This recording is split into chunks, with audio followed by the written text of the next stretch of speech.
पिछले पार्ट में आपने देखा कैसे एक अनजान फॉग के फैलने से सभी जानवर और इंसान एक एक करके बदलने लगे। जो भी फॉग के संपर्क में आता उसे कोई अनजान चीज दर्दनाक तरीके से मार डालती। अभी तक किसी को यह तक नहीं मालूम कि फॉग के अंदर कौन सी खतरनाक चीज छिपी हुई है जो लोगों को ऐसी मौत मार रही है। डर के मारे लोग अपने ही घर में कैद हो गए। इधर काफी लोग पिछले कई दिनों से इस मॉल में बंद थे, ऊपर से खाना और पानी भी खत्म हो रहा था। किसी को अंदाजा नहीं था कि आगे क्या करना चाहिए। उसी मॉल में एलेक्स नाम की लड़की थोड़ा मन हल्का करने के लिए एक छोटी बच्ची को मॉल में मौजूद एक लाइब्रेरी में ले जाती है ताकि वह वहां कॉमिक्स पढ़कर थोड़ी देर खुश रह सके। ठीक उसी समय वो दोनों टीनेजर्स जिन्होंने पहले बॉडीज को बाहर फॉग में छोड़कर टेस्टिंग की थी, अब उन्हें वापस अंदर खींचने की कोशिश में लगे थे। वो देखना चाहते थे कि एक दिन बाहर रहने के बाद उन बॉडीज में कैसा बदलाव आया है। पहली बॉडी को रस्सी की मदद से बिना किसी मुश्किल के अंदर खींच लिया जाता है, मगर दूसरी बॉडी वाली रस्सी बाहर कहीं फंस जाती है। बाहर इतना फॉग था कि कुछ साफ दिखाई नहीं दे रहा था, इसलिए एक मेंबर टैक उस रस्सी को देखने के लिए बाहर निकल जाता है। रिक पीछे से देखता है कि टैक वापस नहीं आया,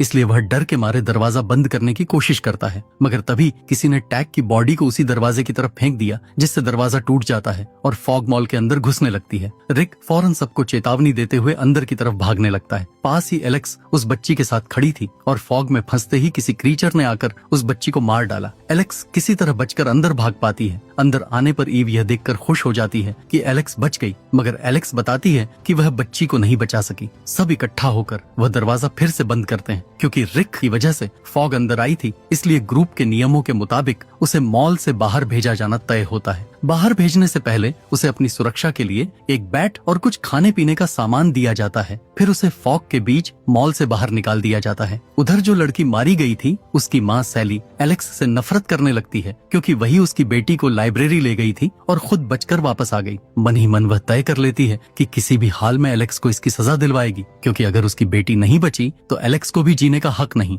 दूसरी तरफ सीमित रिसोर्सेज के बावजूद डॉक्टर्स ब्रायन की गोली निकाल देते हैं, मगर उसे एक दिन तक उनकी देखरेख में ही रहना होगा, इसलिए केविन का ग्रुप कल से पहले मॉल के लिए नहीं निकल सकता। इसी बीच हॉस्पिटल की एक नर्स बताती है कि पता नहीं क्यों मगर पिछले 2 दिनों में कई पेशेंट्स अचानक गायब हो गए हैं, जबकि वह खुद मेन गेट पर पहरा दे रही थी और कोई फॉग में बाहर भी नहीं गया। इसकी असली वजह जल्द ही ग्रुप को पता चल जाती है। शाम को केविन डॉक्टर के ऑफिस में यह पूछने जाता है कि क्या ब्रायन को सुबह ले जाया जा सकता है, मगर वहाँ वह यह देखकर चौंक जाता है कि डॉक्टर ने एक पेशेंट को बांध रखा है और उस पर कोई एक्सपेरिमेंट करने की तैयारी में है। केविन उसे रोकने की कोशिश करता है, मगर इससे पहले ही डॉक्टर उसे बेहोशी का इंजेक्शन लगा देता है। होश आने पर डॉक्टर बताता है कि वह असल में पिछले 2 दिनों से इस अजीब फॉग पर लगातार एक्सपेरिमेंट कर रहा था, यह जानने के लिए कि इसमें जाने से क्या होता है। उसे पता चला है कि इस फॉग में जाने से किसी भी जीव का ब्रेन ठीक से काम करना बंद कर देता है। इसी वजह से इंसान हो या जानवर वे आक्रामक हो जाते हैं और दूसरों पर हमला करने लगते हैं। डॉक्टर यह भी समझ चुका था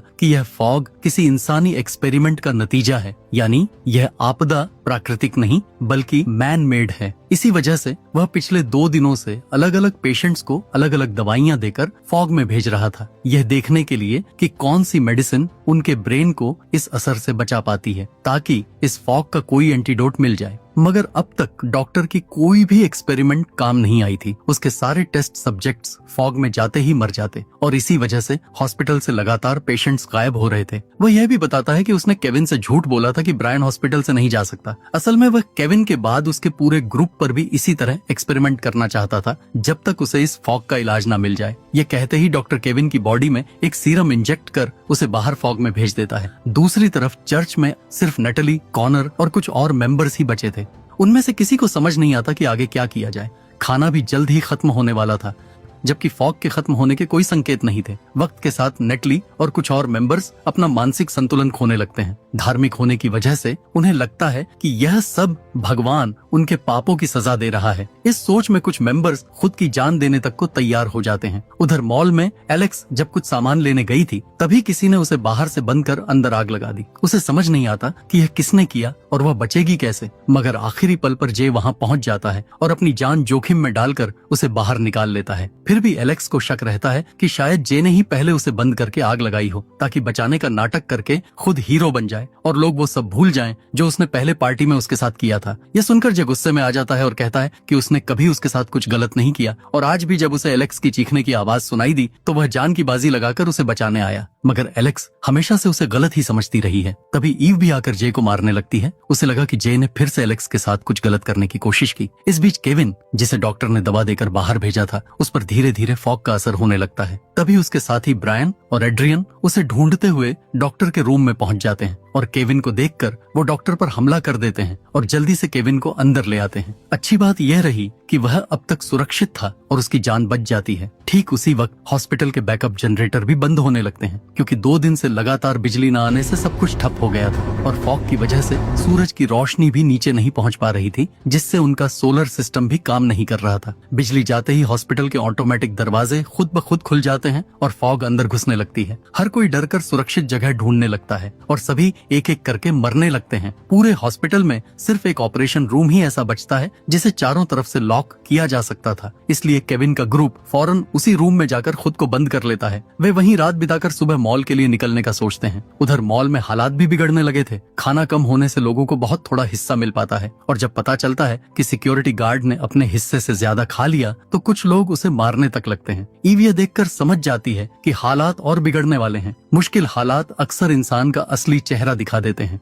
सिर्फ 2 दिन साथ रहने में ही हर कोई एक दूसरे को मारने में तुला था। सबको डर था कि कोई उनके हिस्से का खाना ना ले ले और सिर्फ खाने के लिए लोग एक दूसरे की जान तक लेने को तैयार थे। पर इधर हॉस्पिटल में मिया ब्रायन के करीब आने लगती है। वह वादा करती है कि अब से नशा बिल्कुल छोड़ देगी। सुबह होने पर जैसे ही केविन और बाकी सब निकलते हैं, पता चलता है गाड़ी में मॉल तक पहुंचने जितना भी ऑयल नहीं बचा। एड्रियन सुझाव देता है कि उसका घर पास में ही है और वहाँ हमेशा ऑयल का स्टॉक रहता है, तो वहाँ से ऑयल मिल सकता है। साथ ही वह अपने पेरेंट्स से भी मिल लेगा कि वह सुरक्षित है। केविन को यह आइडिया ठीक लगता है, इसलिए वो एड्रियन के घर के पास गाड़ी रोक देते हैं और एड्रियन अकेला अंदर अपने पेरेंट्स से मिलने जाता है। केविन गाड़ी में ही रुककर उसकी रखवाली करता है ताकि कोई उसे लेकर ना भाग जाए, जबकि ब्रायन और मिया मिलकर गैराज से ऑयल निकालने लगते हैं ताकि जल्द से जल्द इस टाउन से निकल सकें। तभी केविन को दूर एक लाइट जलती दिखती है। शायद कोई सर्वाइवर मदद मांग रहा था। पास जाकर देखता है तो वह रिक निकलता है, जिसे मॉल से बाहर निकाल दिया गया था। केविन उसे गाड़ी में बैठाकर एलेक्स के बारे में पूछता है। रिक बताता है कि एलेक्स और ईव अब तक सुरक्षित हैं और वे उसी का इंतजार कर रहे हैं और वह खुद घरों के रास्ते सुरक्षित यहाँ तक पहुँच गया। साथ ही वह यह भी बताता है कि मॉल में खाना कम होने से सब सर्वाइवर्स आपस में लड़ने लगे हैं, इसीलिए हालात कभी भी और बिगड़ सकते हैं और केविन को जल्दी करना होगा। उधर एड्रियन अपने घर पहुंचता है और देखता है कि सिर्फ उसके पिता ही जिंदा बचे हैं। उसके पिता ने उसे कभी अपनाया भी नहीं था, क्योंकि एड्रियन का तरीका और पसंद कभी पारंपरिक मर्दों जैसी नहीं थी। अब उसे जिंदा देखकर भी वह खुश नहीं होते, बल्कि उसे नीचा दिखाते हुए कहते हैं कि एड्रियन जैसों को तो पहले ही मर जाना चाहिए था। यह सुनकर एड्रियन इतना गुस्से में आ जाता है कि सीधा अपने पिता को गन से मार देता है और कहता है कि अब कोई उसे बेइज्जत नहीं कर सकता। बाहर तब तक बाकी सब इकट्ठा हो चुके थे, मगर एड्रियन न लौटने पर केविन अकेला उसे लेने अंदर जाता है। एड्रियन चालाकी से खुद पर एक चोट लगा लेता है ताकि किसी को शक न हो और उसका यह प्लान काम भी कर जाता है। मगर जब केविन उसके घाव पर बैंडेज करने के लिए फर्स्ट एड बॉक्स खोलता है तो उसे वही दवा नजर आती है जो एलेक्स को पिलाकर उसके साथ बुरा किया गया था। यहीं से कहानी का सबसे बड़ा ट्विस्ट खुलता है। केविन को समझ आता है कि उसकी बेटी एलेक्स के साथ नशे की हालत में गलत करने वाला जे नहीं, बल्कि खुद एड्रियन था। सब उसे उसके तरीके को लेकर परेशान करते थे। सिर्फ एलेक्स उसकी एक अकेली दोस्त थी, इसलिए जब वह जे के करीब जाने लगी तो एड्रियन को जलन हुई। उसी रात उसने खुद एलेक्स के साथ गलत काम किया और इल्जाम जे पर डाल दिया। उसी ने एलेक्स को झूठ बताया था कि यह सब जे ने किया। सच जानने के बाद केविन एड्रियन पर भड़क उठता है। उसकी बेटी ने उस पर कितना भरोसा किया था और उसने ही उसकी लाइफ बर्बाद कर दी। मगर एड्रियन चुपके से फिर गन उठाकर केविन के सिर पर मारकर उसे बेहोश कर देता है और जानबूझकर खिड़की भी खोल देता है ताकि फॉग अंदर आकर केविन को मार दे। बाहर आकर वह सबसे झूठ बोल देता है कि केविन फॉग में मारा गया और वह खुद अकेला बचा है। इसके बाद सब मॉल की तरफ निकल पड़ते हैं। एड्रियन ये भी सोच लेता है कि मॉल पहुंचकर ईव और जे को भी मार देगा ताकि एलेक्स के पास सिर्फ वही बचे। पीछे केविन अपने घर में फॉग में तड़प रहा था। अब उसके साथ क्या होने वाला है ये आगे पता चलेगा।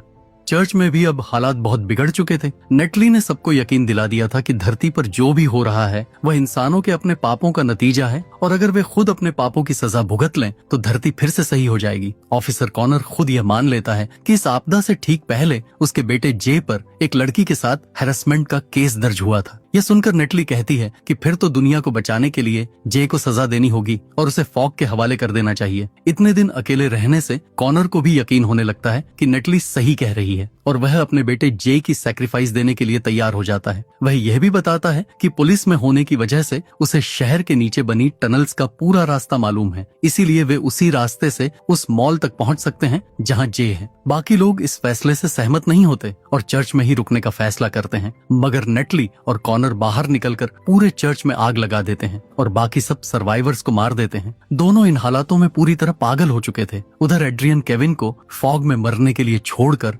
मॉल के लिए निकल गया था, मगर जब केविन को होश आता है तो वह देखता है कि रिक उसे बचाने आ चुका है। रिक फौरन केविन को उठाकर पास वाले घर में ले जाता है। केविन को पता था कि एड्रियन मॉल जाकर ईव को नुकसान पहुंचा सकता है, क्योंकि वह एलेक्स के लिए कुछ भी कर सकता था। दोनों घरों के रास्ते से होते हुए मॉल तक का करीब 2 किलोमीटर का सफर तय करने लगते हैं, जबकि ऑफिसर कॉनर भी नेटली के साथ टनल से होकर तेजी से मॉल की तरफ बढ़ रहा था। नीचे फॉग न होने से वे जल्दी ही वहां पहुंच जाएंगे जहां जे की सैक्रिफाइस दी जानी थी। दूसरी तरफ मॉल में खाना पूरी तरह खत्म हो चुका था, जिसके बाद सारे सर्वाइवर्स एक दूसरे पर टूट पड़ते हैं। ईव जानती थी कि अब यहाँ से निकलना ही होगा, इसलिए वह जल्दी से एलेक्स को ढूंढने लगती है ताकि दोनों मॉल के पीछे वाले रास्ते से बाहर निकल सकें। तभी वहाँ एड्रियन, ब्रायन और मिया आ जाते हैं। एड्रियन पहले अकेला एलेक्स को ढूंढने जाता है, जबकि मिया और ब्रायन टाउन छोड़ने के लिए राशन पानी जुटाने में लग जाते हैं। एड्रियन जल्दी ही एलेक्स को ढूंढ लेता है जो ईव के साथ थी और दोनों से झूठ बोलता है कि केविन मॉल की तरफ आ रहा था, मगर एड्रियन के घर के पास फॉग में फंसकर मारा गया। यह सुनकर ईव और एलेक्स दोनों रो पड़ती हैं। उन्हें उम्मीद थी कि केविन के मिलने पर वे यहाँ से निकल जाएंगी, मगर अब वह उम्मीद भी टूट जाती है। एड्रियन कहता है कि एलेक्स चिंता ना करे, वह हमेशा उसके साथ रहेगा। ईव भी बताती है कि मॉल के हालात बहुत खराब हो चुके हैं, इसलिए अब यहाँ रुकना सही नहीं, मगर अभी फॉग के बीच बाहर निकलना भी आसान नहीं था। तभी पीछे से बाकी सर्वाइवर्स उनका पीछा करने लगते हैं, क्योंकि ईव मॉल छोड़ने के लिए बचा हुआ कुछ खाना भी उठा लाई थी। तीनों अब उस भीड़ से दूर भागने लगते हैं, मगर सारे दरवाजे पहले से बंद थे, इसलिए वे बाहर नहीं निकल पाते और मैनेजर ईव को मारकर सारा बचा हुआ खाना खुद ले लेता है। उधर मिया और ब्रायन एड्रियन के आने का इंतजार कर रहे थे। तब मिया बताती है कि कैसे उसने अपनी पूरी लाइफ नशे में बर्बाद कर दी थी, मगर अब उसे ब्रायन से प्यार हो गया है। ब्रायन फिर भी परेशान रहता है क्योंकि उसे अपने पास्ट की कोई बात याद नहीं। हो सकता है उसकी पहले से ही किसी और से शादी हो चुकी हो। वह कुछ सोचने के लिए थोड़ी दूर अकेला चला जाता है और तभी पीछे से वही सोल्जर जो खुद टाउन के सर्वाइवर्स में से एक था उसे पहचान कर बेहोश कर देता है। इस बीच ऑफिसर कोनर और नेटली जब टनल से आगे बढ़ रहे थे तो रास्ते में उन्हें एक बूढ़ा कपल मिलता है जो फॉग से बचने के लिए नीचे टनल में आ गए थे, मगर दोनों को लगता है कि बाहर पूरी दुनिया पाप में डूब चुकी है। नेटली के कहने पर कॉनर उस कपल को नीचे फेंक कर मार देता है और फिर दोनों मॉल पहुंच जाते हैं। उनका मकसद था कॉनर के बेटे जे को बाहर फॉग में भेजकर उसके गुनाहों की सजा देना, ऐसे गुनाह जो असल में उसने किए ही नहीं थे। उधर बाहर केविन रिक के साथ एक गाड़ी ढूंढकर मॉल तक पहुंच जाता है। वह रिक से गाड़ी में इंतजार करने को कहकर खुद अकेला अंदर ईव और एलेक्स को ढूंढने जाता है। दूसरी तरफ वही सोल्जर ब्रायन के होश में आने पर पूछता है कि वह अब तक कहाँ था। ब्रायन को खुद कुछ याद नहीं कि वह कौन है, जबकि सामने खड़ा सोल्जर उसे सैल्यूट करने लगता है, जिससे पता चलता है कि ब्रायन आर्मी में उसका सीनियर है और दोनों इस टाउन में किसी ऐसे मिशन का हिस्सा थे जिसे ब्रायन ही लीड कर रहा था। उधर एलेक्स को फिर से जे पर भरोसा होने लगता है कि उसने कुछ गलत नहीं किया होगा। तभी पीछे से एड्रियन आकर जे के सिर पर हमला कर देता है और कहता है कि उस पर भरोसा नहीं किया जा सकता क्योंकि उसने पहले भी एलेक्स को नशे में करके गलत किया था। इसी बीच केविन अंदर देखता है कि मॉल के सर्वाइवर्स बिना खाने के बैठे हैं और तभी पीछे से मिया उसे दिखती है। उसे जिंदा देखकर वह गले लग जाती है। केविन उसे एड्रियन की पूरी सच्चाई बता देता है और अपना प्लान समझाता है कि उन्हें जल्द से जल्द एलेक्स और ईव को ढूंढना होगा, इससे पहले कि एड्रियन उन्हें नुकसान पहुंचाए। दोनों अलग अलग दिशाओं में जाकर उन्हें ढूंढने का फैसला करते हैं। उधर वह सोल्जर ब्रायन को इस पूरी आपदा का सच बताने लगता है, वह सच जिसे ब्रायन खुद भी भूल चुका था। असल में यह टाउन बाकी शहरों से काफी दूर है, इसलिए कुछ साइंटिस्ट्स ने आर्मी के साथ मिलकर इसके बाहर एक खतरनाक एक्सपेरिमेंट शुरू किया था। वे एक ऐसा बायोपेन बना रहे थे जो दिखने में बिल्कुल नेचुरल लगे मगर पूरे देशों को तबाह कर सके, और इसका इस्तेमाल दूसरे देशों पर करने की योजना थी, मगर गलती से वह यहीं लीक हो गया और इसी वजह से इस आपदा की शुरुआत सबसे पहले इस टाउन से हुई। यही जहरीली फॉग अब धीरे धीरे पूरी दुनिया में फैलकर सबको खत्म कर देगी। यह फॉग जब फैलना शुरू हुआ था उसी समय ब्रायन भागते हुए गिर जाता है और सिर में चोट लगने से बेहोश हो जाता है। फिर उसे कुछ भी याद नहीं रहता। वह दूसरा सोल्जर कहता है कि वे इस टाउन के लोगों को यह सच नहीं बता सकते, क्योंकि अगर पता चला कि इसी आपदा की वजह वही दोनों हैं तो सब मिलकर उन्हें मार देंगे। इसी वजह से वह सोल्जर भी अब तक खुद यहाँ छुप कर रह रहा था। दूसरी तरफ ऑफिसर कोनर ने भी जे को ढूंढ लिया था और नेटली भी उससे आ मिलती है। जे को अभी तक ये पता नहीं था कि उसके पिता और नेटली उसे सैक्रिफाइस करने का सोच कर आए हैं। कोनर यहाँ जे से माफी मांगता है कि दुनिया की भलाई के लिए उसे वह करना पड़ रहा है जो वह अपने बेटे के साथ नहीं करना चाहता था, और इसके बाद वह जबरदस्ती जे को मॉल से बाहर फॉग में फेंक देता है। जे को समझ नहीं आता कि उसका अपना पिता उसके साथ ऐसा क्यों कर रहा है। नेटली साथ ही कोनर को भरोसा दिलाती रहती है कि भगवान पर यकीन रखे ताकि वह पीछे ना हटे और जे को वापस अंदर ना आने दे। उसका कहना था कि जे की सैक्रिफाइस से सुबह तक यह फॉग हट जाएगी, इसलिए उन्हें अगले दिन का इंतजार करना होगा। अंदर बाकी सर्वाइवर्स एक दूसरे से लड़ने की पूरी तैयारी में थे। सिक्योरिटी गार्ड तो एक आदमी को बुलेट ही मार देता है, सिर्फ इसलिए कि उसने एक बिस्कुट का पैकेट देने से मना कर दिया था। इस बीच केविन को आखिरकार एड्रियन नजर आ जाता है और वह उसे मारने के इरादे से उसका पीछा करने लगता है, जबकि मिया को भी ब्रायन मिल जाता है। वह दूसरा सोल्जर ब्रायन को चेतावनी देता है कि वह किसी को इस आपदा का सच न बताए। ब्रायन अंदर ही अंदर दुखी था कि उन्हीं के खतरनाक एक्सपेरिमेंट की वजह से पूरी दुनिया तबाह होने जा रही है, इसलिए वह मिया से झूठ बोलता है कि उसकी पहले से शादी है और वह अपनी पत्नी को नहीं छोड़ सकता, और इस तरह उसे छोड़कर उस दूसरे सोल्जर के साथ अलग रास्ते निकल जाता है। उधर ईव और एलेक्स जब बाकी सर्वाइवर्स के साथ थीं, तब ईव कोनर को देखकर चौंक जाती है और एलेक्स के सामने एक बड़ा राज खोल देती है। असल में एलेक्स बायोलॉजिकली केविन की नहीं बल्कि ऑफिसर कोनर की बेटी है। ईव पहले कोनर के साथ रिलेशनशिप में थी, उसी से एलेक्स हुई और बाद में उसने केविन से शादी कर ली थी, मगर यह सच कभी उसे नहीं बताया। इसी वजह से शुरू से ही ईव एलेक्स को जे से दूर रखना चाहती थी, क्योंकि जे भी कोनर का बेटा है, यानी दोनों भाई बहन निकलते हैं। यह सुनकर बाकी सर्वाइवर्स उन तीनों को मॉल से बाहर निकलने को कहते हैं। इन सब बातों से बेखबर केविन आखिरकार एड्रियन को पकड़कर बहुत मारता है और मिया के पहुंचने पर उसे मारकर बाहर निकल जाता है। वह ठीक उसी वक्त बाहर पहुंचता है जब ईव और एलेक्स को बाहर निकाला जा रहा था। दोनों केविन को फिर से जिंदा देखकर हैरान रह जाती हैं, क्योंकि उन्हें लगा था वह मर गया है। जब केविन को पता चलता है कि एलेक्स असल में उसकी नहीं बल्कि कोनर की बेटी है, तो उसे बुरा लगता है, मगर फिर भी वह कहता है कि इससे कोई फर्क नहीं पड़ता। उसने हमेशा एलेक्स को अपनी ही बेटी माना है और अब भी उसकी और ईव की जान बचाने के लिए कुछ भी करेगा। आखिरकार सब मिलकर केविन समेत बाकी सबको मॉल से बाहर निकाल देते हैं। केविन अपनी फैमिली को पीछे आने का कहकर उस गाड़ी की तरफ ले जाता है जो उसने रिक के साथ पहले से बाहर तैयार कर रखी थी, मगर फॉग के बीच भागते हुए एलेक्स रास्ता भटक जाती है। उसे कुछ दिखता नहीं और वह फॉग में फंस जाती है। ठीक उसी वक्त जे वहाँ आ जाता है जो अब तक जिंदा था, और वह एलेक्स को बाहर धकेलकर खुद फॉग में फंस जाता है। इस तरह खुद की जान देकर जे एलेक्स को बचा लेता है। गाड़ी में बैठते ही केविन सोचने लगता है कि अब आगे क्या करे। ऊपर से उसे ऑफिसर कोनर और मॉल के बाकी लोगों पर भी गुस्सा आता है। यह सोचकर वह उन सबसे बदला लेने का फैसला करता है और अपनी गाड़ी सीधा मॉल के दरवाजे में घुसा देता है, जिससे दरवाजा टूट जाता है और बाहर की पूरी फॉग मॉल के अंदर भर जाती है। उसकी आंखों के सामने ही ऑफिसर कॉनर, नेटली और मॉल का हर इंसान फॉग की वजह से दर्दनाक तरीके से मरने लगते हैं।